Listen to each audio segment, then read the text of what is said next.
দেখছি যে বিভিন্ন মাজারে গান বাজনা হচ্ছে, আমরা দেখছি মাজারে প্রকাশ্যে গাঁজা সেবন করছে, আমরা দেখছি মাজারে মানুষ রাত দিন শুয়ে থাকছে, আমরা দেখছি যে মাজারের মধ্যে হাতের মধ্যে সুতো বাঁধা, গলার মধ্যে তাবিজ বাঁধা, তারা সেখানে রাত দিন 24 ঘন্টা অবস্থান করছে।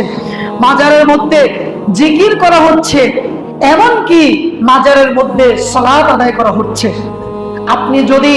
আপনি একটা রাস্তার মধ্যে, আপনি জমিনের মধ্যে, মাঠের মধ্যে, আপনি যে কোনো জায়গায় আপনি সালাত আদায় করতে পারবেন, কিন্তু কবরকে সামনে রেখে আপনি মাজারও যদি সালাত আদায় করেন, সেই সালাত আল্লাহর দরবারে কবুল হবে না। আমরা দেখছি যে বিভিন্ন মাজারে নারী এবং পুরুষ অবাধ তারা মেলামেশা করছে।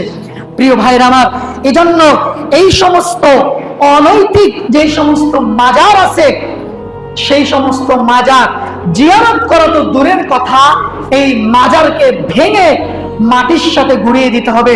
এটি আমি বলি নাই, প্রিয় ভাইরা আমার।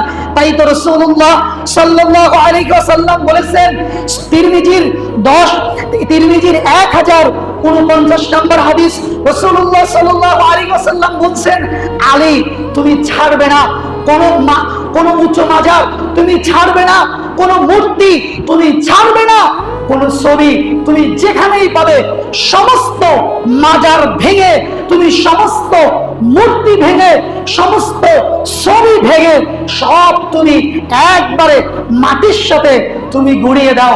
প্রিয় ভাইরা আমার, এজন্য আমরা দেখছি যে তৌহিদি জনতা এবং আলেম ওলামারা ভণ্ডদের মাজারগুলিকে ভেঙে গুঁড়িয়ে দিচ্ছে।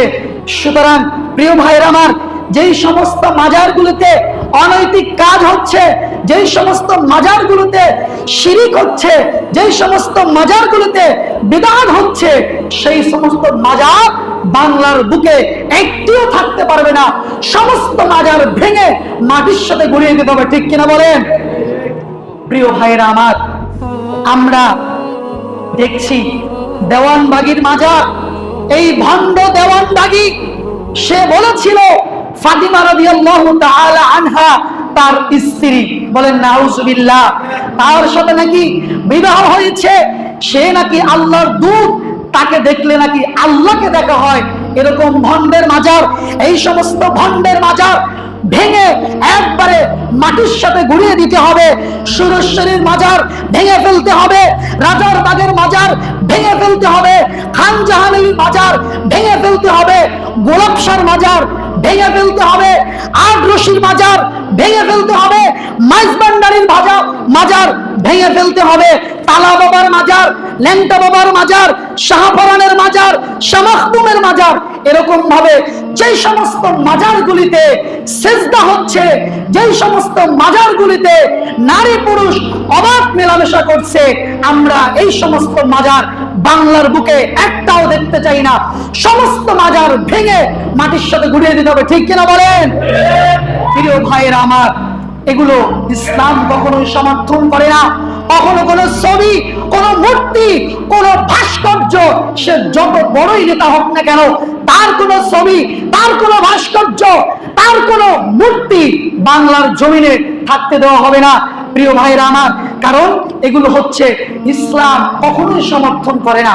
ইসলাম যেটা সমর্থন করে না, এরকম কোনো কার্যকলাপ জাতীয়ভাবে হোক, রাষ্ট্রীয়ভাবে হোক, যেখানে মানুষ গোমরার দিকে পথভ্রষ্ট হচ্ছে, এরকম কোন কাজ হোক, আমরা সেটি চাই না। প্রিয় ভাইরা আমার, আপনারা হয়তো অবাক হচ্ছেন যে কি ব্যাপার, মাইজবান্ডারির মাজার ভেঙে ফেলতে হবে, আব্দুল কাদের জিলানীর মাজার ভেঙে ফেলতে হবে, হুজুর আপনি তো একবারে আপনি দুশমনের আসুন। প্রিয় ভাইরা আমার, একটা প্রশ্ন আপনাদেরকে করি, তাহলে আমরা কেন মাজার ভাঙার পক্ষে, তার উত্তর আপনি পেয়ে যাবেন। আব্দুল কাদের জিলানী, তার বাড়ি কোথায় বলেন তো? ইরাকে। তার বাড়ি কোথায়? ইরাকে। ওই যে বলা হয় বড় পীর আব্দুল কাদের, ভাই বড় পীর না, বড় পীর একমাত্র হলো স্বয়ং বিশ্বনবী মুহাম্মদুর রাসূলুল্লাহ, সবাই বলেন সাল্লাল্লাহু আলাইহি ওয়াসাল্লাম, তিনি হলেন বড় পীর। তার থেকে বুজুর্গ, তার থেকে আল্লাহওয়ালা পৃথিবীতে আর কি কেউ আছে? তাহলে বড় পীর আব্দুল কাদের, তার নামের শুরুতে এই লকবটা আপনাকে কে দিতে বলেছে? কে দিয়েছে? তো আব্দুল কাদের জিলানী রাহিমাহুল্লাহর বাড়ি হলো ইরাকের বাগদাদের শহরে। তো তিনি জীবনেও বাংলাদেশে আসেন নাই, এমনকি পাকিস্তানেও আসেন নাই, ইন্ডিয়াতেও আসেন নাই, তার মাজার বাংলাদেশে। এটা কেমন কথা? তিনি জীবনেও বাংলাদেশে আসলেন না, তিনি মারাও গেলেন তার দেশে, অথচ তার মাজার বাংলাদেশে। এটি ভণ্ডদের ব্যবসা, ভণ্ডদের টাকা কামানোর ধান্দা ছাড়া আর কিছুই হতে পারে না, ঠিক কিনা বলেন? প্রিয় ভাইয়ের আমার, মাজারগুলি আবার দেখবেন খুব সুন্দর জায়গায়, 3 রাস্তার মোড়ে, যেখানে গাড়ি একটু স্লো করা হয় টাকা দেওয়া যায়, এবং মাজারগুলো হয় একবারে মেইন রাস্তার উপরে। এবং বাংলাদেশের সব থেকে হাই কোয়ালিটির যেই সমস্ত জায়গা, সেই সমস্ত জায়গায় এই মাজারগুলো তৈরি করা হয়। যেমন ঢাকায় গোলাপশার মাজার গুলিস্তানে, একবারে গুলিস্তানের প্রাণ কেন্দ্র, যেখানে যানজট একবারে লেগেই আছে, অথচ এই রাস্তার মাঝখানে মাজারটা, যেখানে এই পাশে 4 লেন, এই পাশে 4 লেন, মানে যাওয়ার জন্য রাস্তা খুবই জরুরি, সব ভেঙে ফেলছে, অথচ এই শাহের মাজারটা ভাঙতে পারছে না, ভয় লাগতেছে। আর এখন যে মাজার ভাঙা হচ্ছে, মাজার পূজারীরা বলে যে মাজার ভাঙতে আসলে তোমাদের হাত পা ভেঙে যাবে, তোমাদের পা লুলা হয়ে যাবে, এটা হয়ে যাবে, ওটা হয়ে যাবে, আমার বাবার এত ক্ষমতা, আমার দাদার এত ক্ষমতা, তোমাদের পীরদের এত কারামতি। তাহলে মাজার যে ভাঙা হয়েছে, তো যারা ভাঙতে গিয়েছে তাদের হাত পা কেন লুলা হয় নাই? তোমার বাবার যদি এত ক্ষমতা থাকে, তাহলে এখন গোলাপশার মাজার ভাঙা হবে, সেজন্য সেই মাজার পূজারীরা সেখানে অবস্থান করছে যে মাজার ভাঙতে দেওয়া হবে না। আরে বেটা, তুই ভাঙতে কেন দিবি না? তোর বাবার যদি এত ক্ষমতা থাকে, সে মাজার থেকে উঠে যারা মাজার ভাঙতে যাচ্ছে তাদেরকে কেন প্রতিহত করছে না?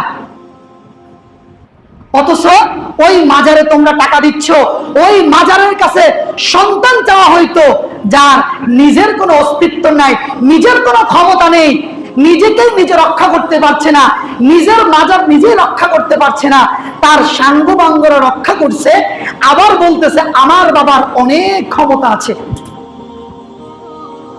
পীর সাহেবের অনেক ক্ষমতা। তো ক্ষমতা যদি থাকে তাহলে তোমরা কেন ফিরাচ্ছ না?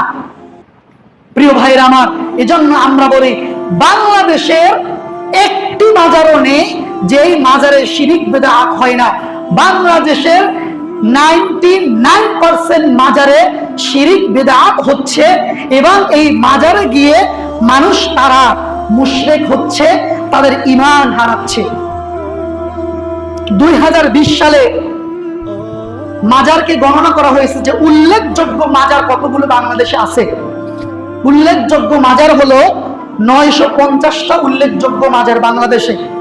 আর যেটা গ্রামগঞ্জে বিভিন্ন জায়গায় যে মাজার আছে, সেগুলো গণনা করে দেখা গিয়েছে যে 15 থেকে 20 হাজার মাজার বাংলাদেশে আছে। প্রিয় ভাইরা আমার, এজন্য এই মাজার কেন্দ্রিক শিরিক বিদআত থেকে আল্লাহ সুবহানাহু ওয়া তাআলা আমাদেরকে রক্ষা করুক, সকলে বলেন আমিন। কবরের কাছে চাওয়া যাবে না, কবরের সিজদা দেওয়া যাবে না, এবং এই মাজারে মানত করা যাবে না, মাজার উঁচু করা যাবে না। এটি যদি মাজার উঁচু করা যেত এবং কবরে যদি দান করার যদি কোনো সুযোগ থাকতো, তাহলে রাসূলুল্লাহ সাল্লাল্লাহু আলাইহি ওয়াসাল্লামের কবরে পুরো পৃথিবীর মুসলিম উম্মারা কোটি কোটি টাকা, সোনা দানা, হীরা মুক্তা, যত যা কিছু আছে সব কিছুই দান করত। যেহেতু রাসূল সাল্লাল্লাহু আলাইহি ওয়াসাল্লাম এই কথা বলে যান নাই, সুতরাং কোন পীরের কাছে, পীরদের মাজারে এরকম দান সাদাকা করা, কোন সম্পদ দেওয়া যাবে না। আল্লাহ সুবহানাহু ওয়া তাআলা আমাদের এই গোটা উম্মাহকে এই মাজার কেন্দ্রিক শিরিক বিদআত থেকে আমাদেরকে রক্ষা করুক, সকলে বলেন আমিন। এবং বাংলার বুকে যেই সমস্ত মাজার এখনো পর্যন্ত আছে, সেই সমস্ত মাজার যেন তৌহিদি জনতা ভেঙে মাটির সাথে গুড়িয়ে দেয়, সেরকম ঈমান এবং জজবা আল্লাহ সুবহানাহু ওয়া তাআলা মুসলিম উম্মার মধ্যে পয়দা করে দেয়। সকলে বলেন আমিন।